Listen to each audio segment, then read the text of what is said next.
दिल्ली स्थित उनके आवास को जबरदस्ती भाजपा ने खाली करवा दिया। न केवल खाली करवाया बल्कि आवास से जो रामविलास पासवान जी की मूर्ति थी उसको सड़क पे फेंक दिया गया।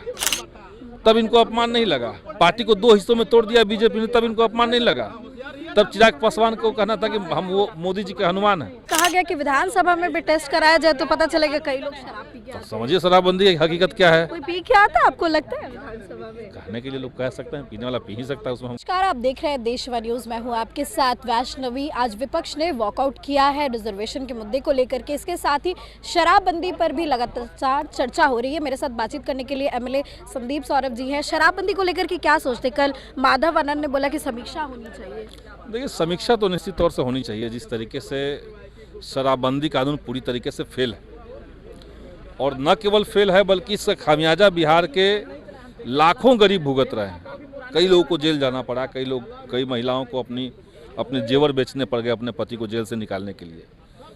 तो गरीबों के लिए तो ये आपातकाल है। शराबबंदी कानून गरीबों के ऊपर जुल्म है। और सबसे बड़ी बात कि सरकार इसको रोक नहीं पा रही है और एक पैरेलल इकोनॉमी बिहार के अंदर चल रहा है। सूखा नशा बढ़ता जा रहा है। तो कई कारण हैं जिसके चलते सरकार शराबबंदी बंद होनी चाहिए, हटनी चाहिए। हम तो मानते हैं कि इस कानून का कोई मतलब नहीं है बिहार के अंदर, इसको हटना चाहिए। लेकिन अगर सरकार अड़ी हुई है, कुछ अचीवमेंट बना करके, कुछ गोल बना करके, अब 10 साल हो गए, आप मूल्यांकन कीजिए कि जो आपका गोल था, जो उद्देश्य था, उसको कितना आपने हासिल किया है। अच्छा, गरीबों को नुकसान हुआ है तो फायदा किसको हुआ है? गौतम कृष्ण बोल रहे थे कि पुलिस वालों को फायदा हुआ है। सही बात है, पुलिस वालों को फायदा हुआ है। शराब माफियाओं का एक पूरा पैरेलल इकोनॉमी, हम तो कह तो रहे हैं, सरकार के अर्थव्यवस्था के समानांतर एक और अर्थव्यवस्था देश के अंदर चल रहा है। अच्छा, कहा गया कि विधानसभा में भी टेस्ट कराया जाए तो पता चलेगा कई लोग शराब पी के आते हैं। समझिए शराबबंदी की हकीकत क्या है। कोई पी के आता है आपको लगता है विधानसभा में? कहने के लिए लोग कह सकते हैं, पीने वाला पी ही सकता है उसमें हम क्या कर लेंगे। अच्छा, तेजस्वी को लेकर कहा पाइप तो लगा नहीं रहे हैं। जांच होनी चाहिए, लगता है कि कोई पी के आता है। अब तक तो यही सरकार कर रही है, तो ड्रामेबाजी है ना।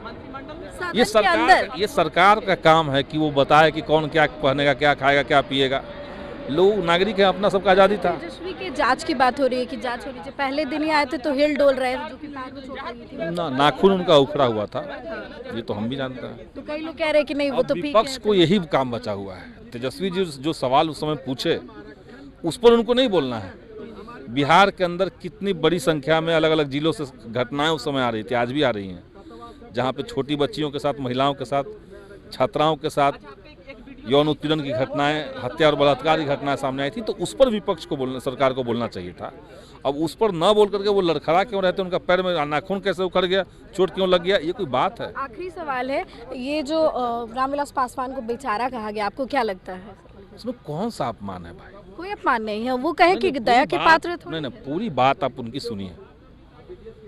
सर्वजीत जी ने जो बात कही है, माननीय सदस्य, नहीं, बेचारा शब्द को आप कहीं भी कोट नहीं कर सकते हैं। वो एक सेंटेंस के बीच में है। वो सेंटेंस अगर किसी को लग रहा है, अगर वो कह रहे हैं कि रामविलास पासवान जी ने बिहार में सामाजिक न्याय के लिए ये किया और उनकी एक अदद मूर्ति भी पटना में नहीं है, तो इसमें उनका कोई अपमान नहीं है। अपमान उनका कब था? जब दिल्ली स्थित उनके आवास को जबरदस्ती भाजपा ने खाली करवा दिया। न केवल खाली करवाया बल्कि आवास से जो रामविलास पासवान जी की मूर्ति थी उसको सड़क पे फेंक दिया गया। तब इनको अपमान नहीं लगा। पार्टी को दो हिस्सों में तोड़ दिया बीजेपी ने, तब इनको अपमान नहीं लगा। तब चिराग पासवान को कहना था कि हम वो मोदी जी के हनुमान हैं। तो सब अवसरवादी लोग हैं, इनको किसी से कोई मतलब नहीं है। धन्यवाद। देखिए, आप सुन रहे थे विधायक संदीप सौरभ को, जिन्होंने अपनी बातें रखी है शराबबंदी से लेकर के चिराग पासवान तक। फिलहाल इस खबर में बस इतना ही। आपकी जो भी राय कमेंट सेक्शन में जरूर शेयर करें और देखते रहे देशवा न्यूज।